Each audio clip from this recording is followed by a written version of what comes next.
At this point, our project is starting to come together. We're looking pretty good.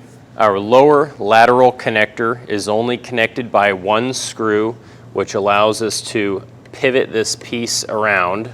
Now we want this lower lateral connector to be perpendicular with the base, so we can use a square to make sure that we are perfect.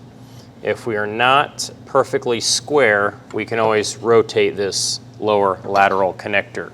We then want to bring our project back to the table saw, as the cast iron top on the table saw is the only perfectly flat area in the shop. And the objective is we want to check the project for teeter. If we're really crooked, our project is going to rock back and forth. Given that we only have one screw installed, we can twist our project back and forth until there is no teeter.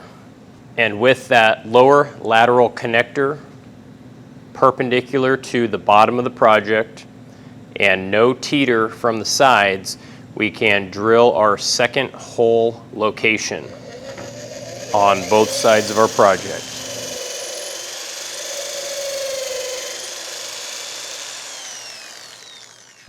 And with those pilot holes drilled, we can install our second screw